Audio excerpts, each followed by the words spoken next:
Yeah, we're here to support Luigi. We're very open about our support for him and how we see that this case started a movement. So we want to get Gen Z more active in questioning their environment and the state of the world currently.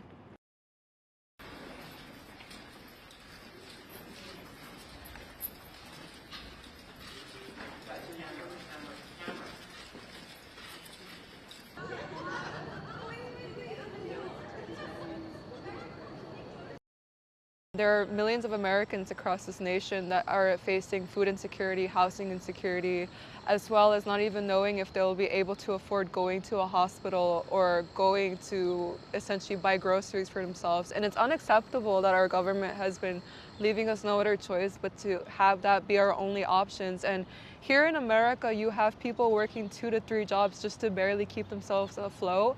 And God forbid you get sick, because that's the worst thing that can happen to you in this country, because our healthcare system just isn't equipped to deal with people with dignity and compassion. It's just not the case in this type of scenario that's going on in our country.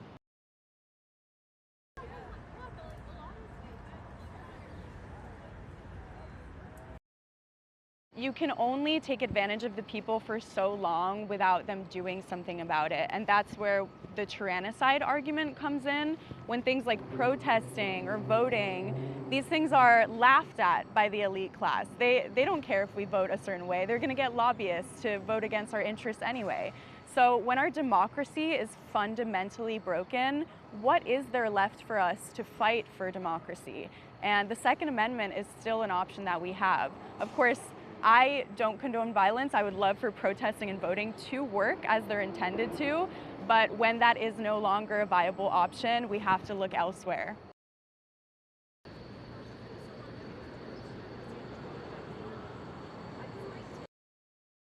I think a common question that we always get is regarding the ethical aspect of this case when it comes to Brian Thompson, who he is and who he was as a member of our society.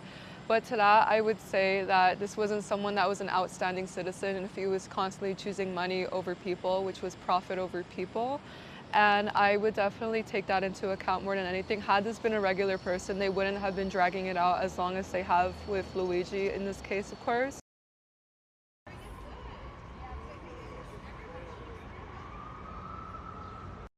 Ashley and I think he's very kind and empathetic.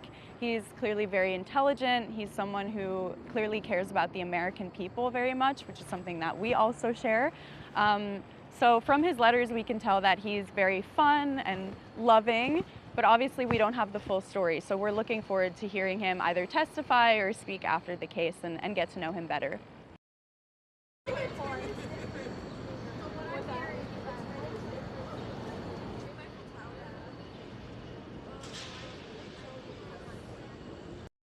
When it comes to the interest in the case, I personally think the peak was before anyone was arrested. It was December 4th to December 9th. This is when people were having the most politically charged discussions.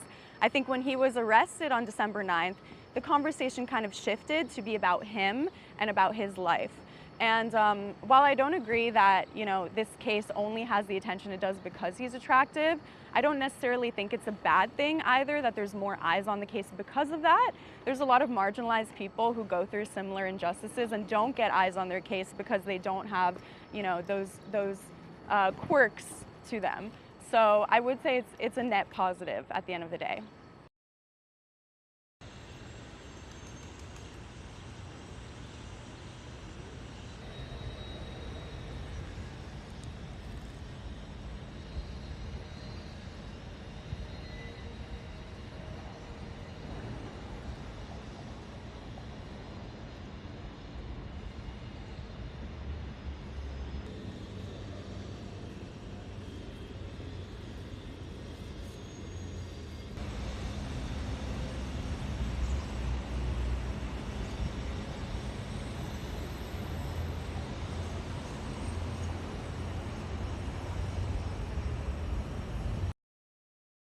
In my eyes, he's a vigilante because what he did was raise awareness about the injustices, and so many people are coming forward and sharing their stories about what they dealt with the health insurance companies, especially UnitedHealthcare.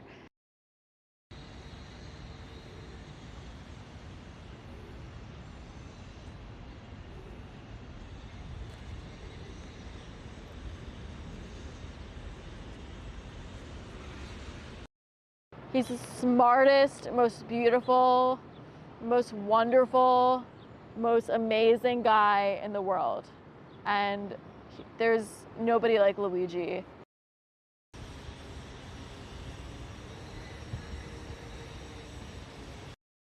I felt like it was important to be here today, as I have for many of the previous hearings for Luigi, because I think it's really important to be here both to show support and to show consistent support and to witness the proceedings.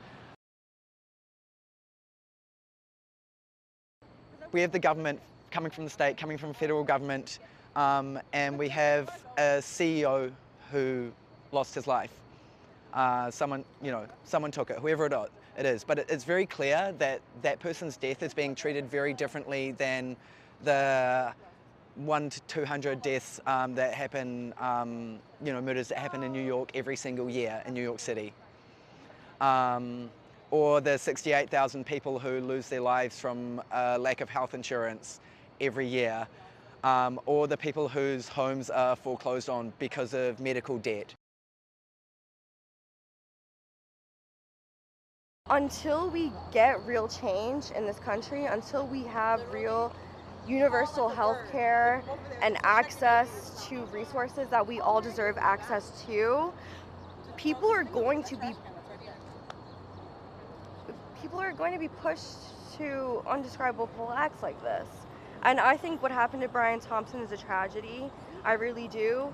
I don't think anybody should die because of the job that they work. But when the system is set up the way that it is, you're going to have people who are enraged and act.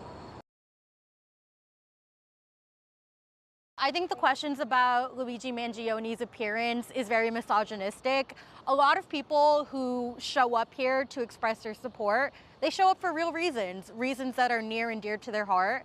They show up for reasons of healthcare, social inequalities, gun control, healthcare reform, prison reform, all of these issues. And to be reduced to, the idea that they only show up because someone's attractive, I think that's a little demeaning. And, a lot of these people are multifaceted, and healthcare is an issue that has touched many, many Americans. So we need to look beyond appearance, and we need to focus on the bigger issues of this country.